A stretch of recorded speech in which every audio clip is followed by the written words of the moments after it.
আমরা সিঁড়ি, তোমরা আমাদের মাড়িয়ে প্রতিদিন অনেক উঁচুতে উঠে যাও, তারপর ফিরেও তাকাও না পিছনের দিকে।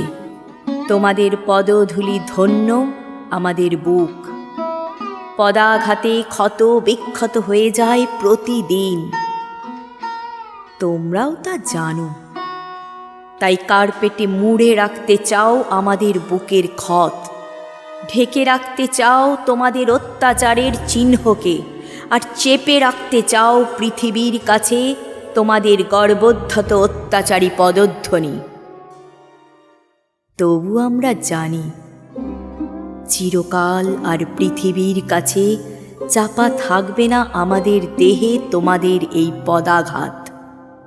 আর সম্রাট হুমায়ুনের মতো একদিন তোমাদেরও হতে পারে পদস্খলন।